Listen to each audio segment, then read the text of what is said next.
Welcome to All Things Retreat podcast. I'm Holly Porter, your host and CEO of Retreat R&R. With over 25 years of experience in designing transformative retreats, I'm here to share insights and inspiration to help you create extraordinary experiences. Whether you're a pro or just starting out, you'll find valuable ideas here. Enjoy the ride. Let's dive in. Hey everyone, welcome to the show today. Back to All Things Retreat podcast. And we'll be doing an interview with a highly sought after speaker today. He's a trainer and a coach known as the Jim Carrey with PhD. Dr. Danny Brassell, did I say that right? Has spoken to over 3,500 audiences worldwide. He's authored 21 books, including Leadership Begins with Motivation and Misfits and Crackpot. The co-founder of Well-Crafted Story, Danny helps entrepreneurs, individuals, and organizations leverage speaking on stages as a major client lead source that converts. So welcome to the show, Danny. Thanks so much for having me, Holly. More importantly, thanks for spreading some joy around the world. We need a lot. Oh, thank you. I know. My mom's name was Joy. She passed away from Parkinson's. And I thought, how cool of a name, when I didn't even think how cool it was until after she had passed away. And I thought, wow, what a name. So yeah, thanks. That's even more of a compliment than you even knew. Well, let's have a little chat about a few things here. Most of our listeners are retreat leaders in that industry, and we have been talking about the new International Retreat Association that by the time this show comes out, we'll have launched. And so all those details, of course, will be in our show notes for the listeners. They can go check it out. So if this is your first time hearing about it, you'll probably be hearing a lot more, but that will be a great place for retreat leaders to grow and learn more about the industry. And of course, venues, service providers are all welcome as well to that, but it's coming. So internationalretreatassociation.org, you can go there and grab a free gift. And internationalretreatassociation.com will be the place where you can check out even more and sign up. So let's get into it. Let's talk about your journey for a minute. All right. And the question I have for you is, what moment in your journey where everything started to click for you? I don't know if anything's ever clicked for me, Holly, but I can, I'll tell you about my journey, I guess. If I was going to write an autobiography, I would probably call it Pivots, because I feel like I've already lived 9 lives. 30 years ago, I was a journalist covering President Bush Sr. in the 1992 presidential election. I loved my job. I got to meet every editor of every major daily.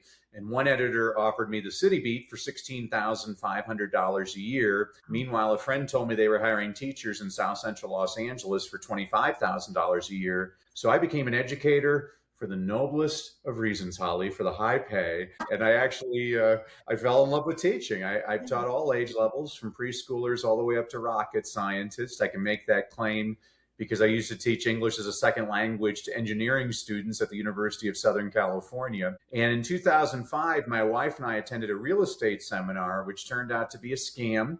And we lost everything financially. And I could give you the woe is me story, but I'm a positive person. I learned a lot from that experience. First of all, I learned that my wife is my soulmate. I put her through the ringer and she stood right by me. She's a pretty incredible human being. Second of all, I learned money's not everything, because you can lose money just like that. Overnight.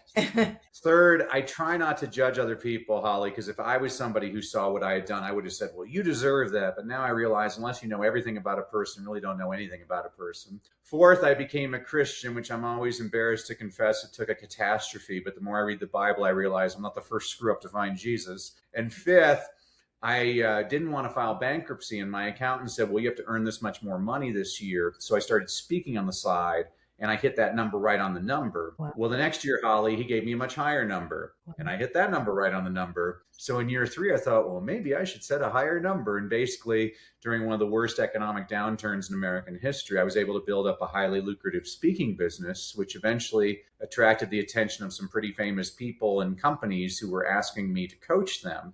And I have to admit, I resisted coaching for a long time, Holly, because you need to know this about me. I'm obsessive compulsive. I will not let you fail. I will be on your back, holding you accountable until you succeed. Well, now that I work primarily with entrepreneurs and business owners and executives who pay me a lot of money, I find that they're highly motivated. They do the work, and it's been some of the most rewarding work that I've ever done. So you can take me down whichever path you choose, my friend. Yeah, love that. Wow, that's amazing. Well, and retreat leaders listening, I mean, at some point you're leading a retreat. Okay. It says it all.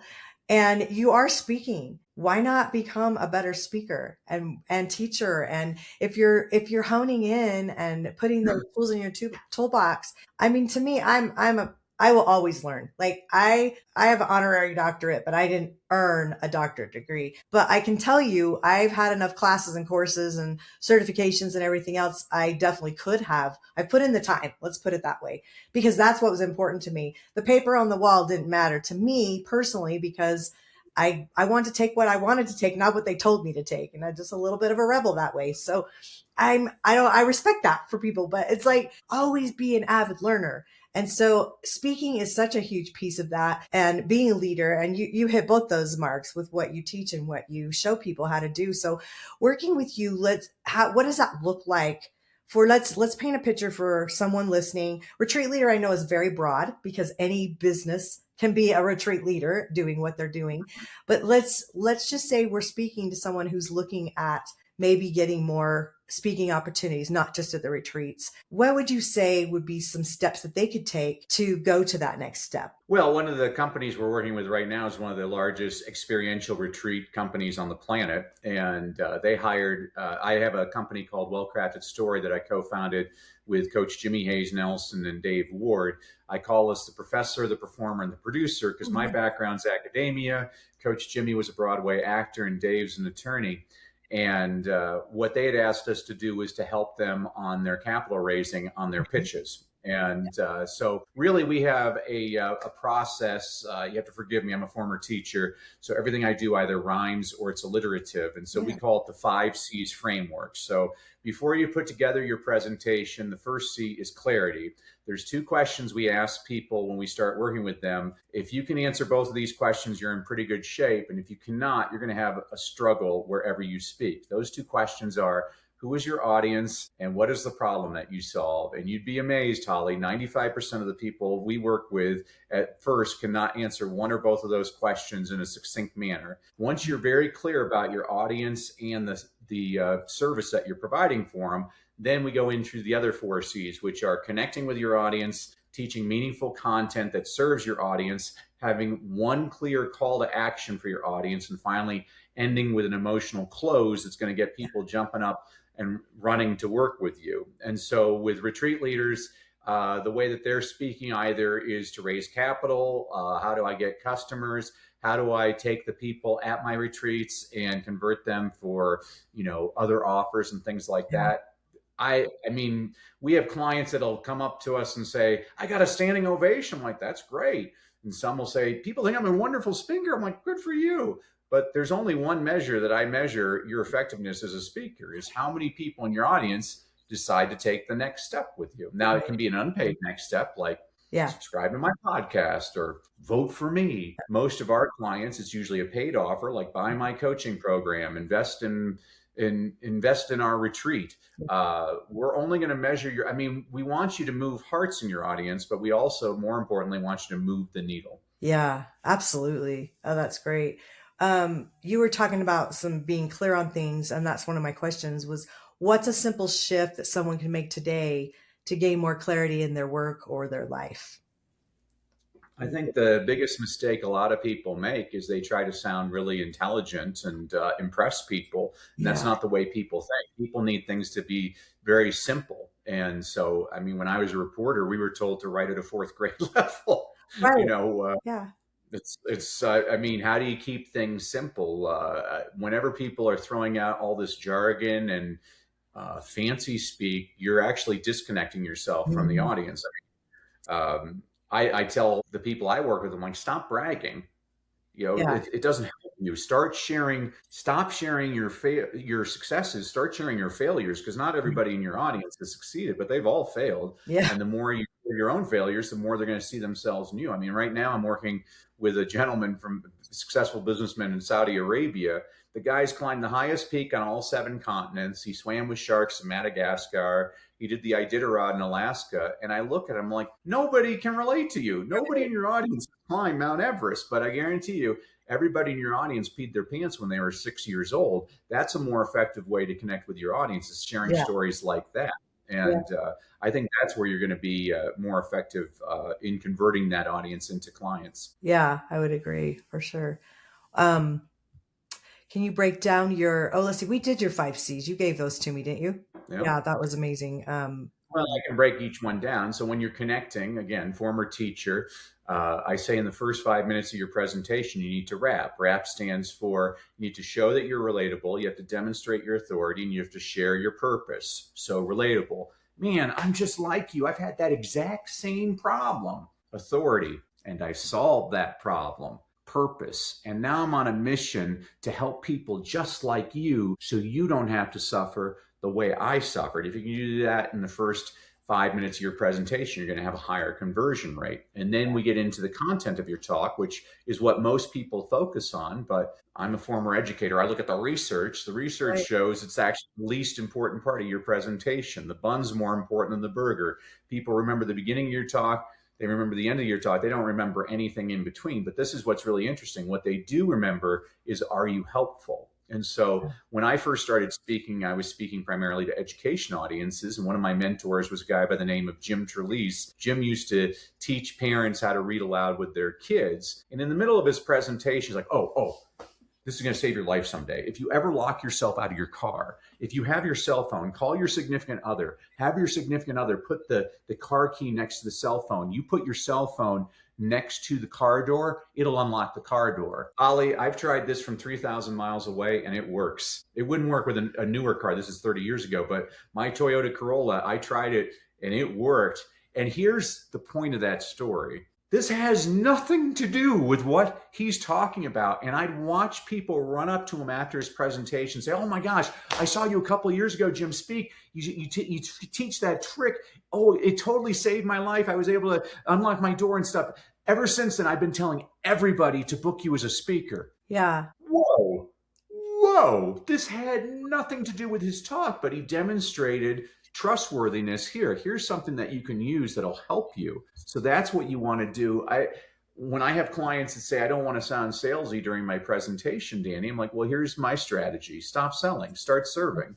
Yes. I want you to look at your audience. You're the guide. They're the hero. They're all starving to death. You have food. If they don't get your food, they are going to die. It's a different mindset when you're on stage. And then the final two parts of your presentation are a clear call to action and an emotional close. So we're working with a woman right now. By the way, I always believe in discretion. So I never actually give you the names of my actual clients. Sure. All you have to do is talk to Coach Jimmy. He'll name drop 20 people in one sentence. It drives me crazy. Yeah.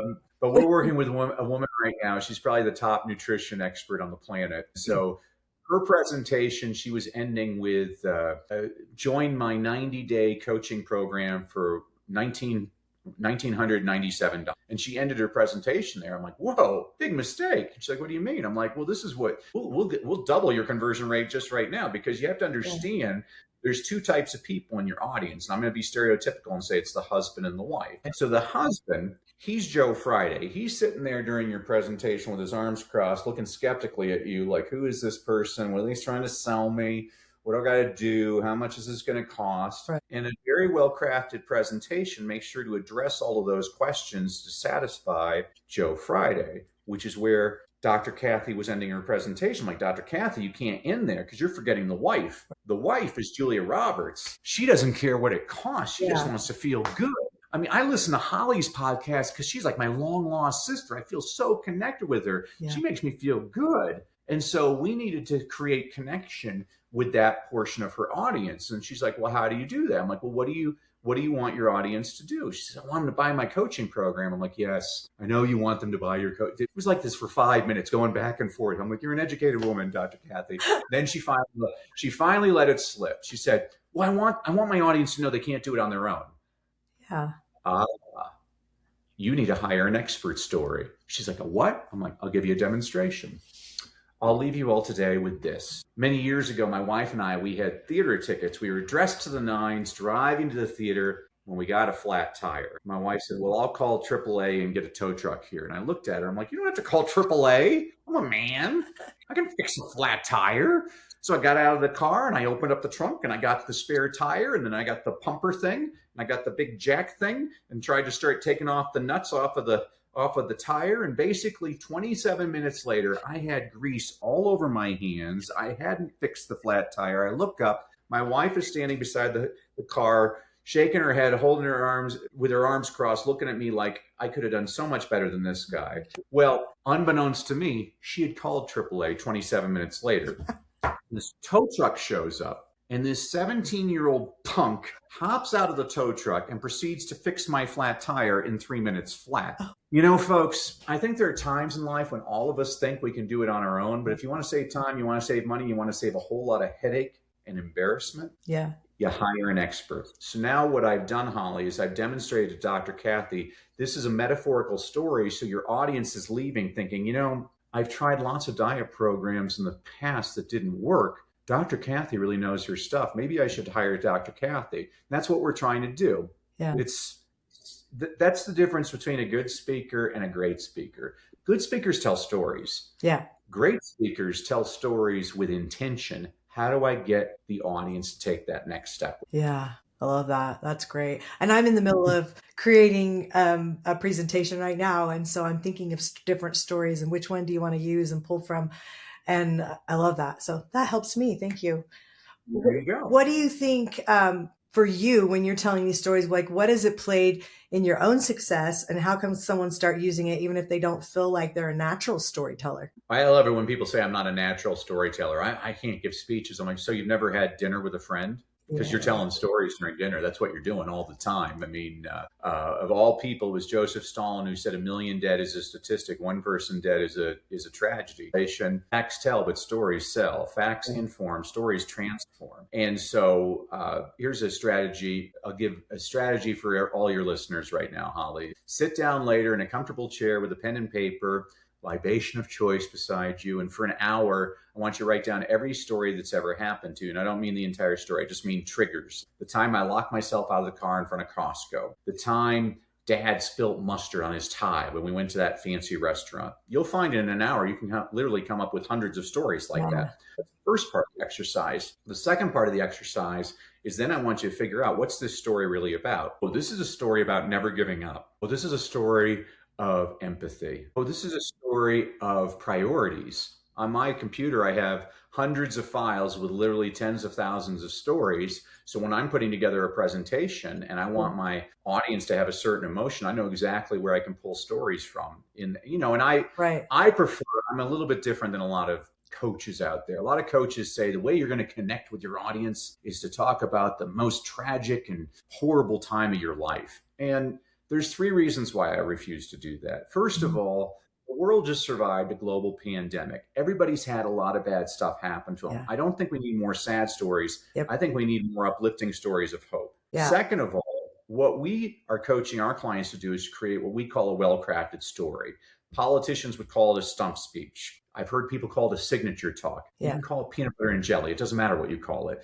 This is a presentation that you're going to deliver again and again to introduce yourself to new audiences. It's going to become so ingrained in your head. It's like the Pledge of Allegiance or the Lord's Prayer. Well, do you really want to relive the worst experience of your life again and again? I mean, I have a friend and his daughter was killed in a school shooting. He's delivered that speech over 1,000 times. I mean, you got to be stronger than me to talk about the worst day of your life. Most of my clients are terrified to go on stage to begin with. I'm trying to make them comfortable. And third, and this is where people get angry with me, I have one basic objective when I'm on stage, Holly. I want you to leave here feeling better than when you came in. I want you smiling, laughing, happy. I think there's something admirable about that as a basic objective.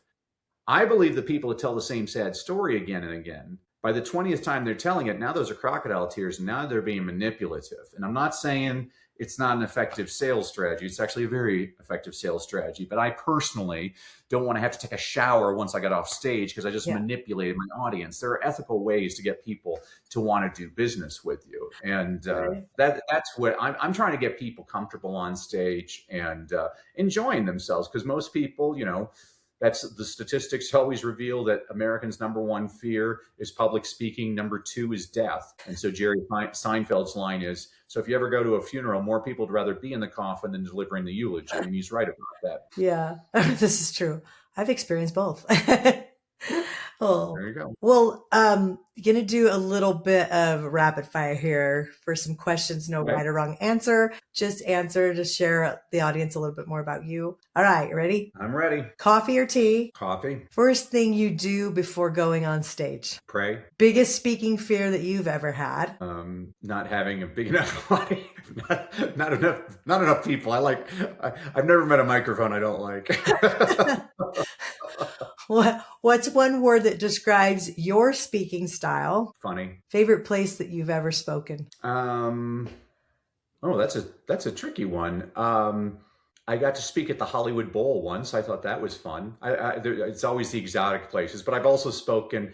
I spoke at a movie theater to a group, and towards the end of my presentation, theater patrons were coming in like, "This isn't the new Mel Gibson movie. Who is this guy?" So that was fun too. But Hollywood Bowl, that was a pretty cool place to speak. That would be. This is the final. What's one sentence that you want every listener to remember from you?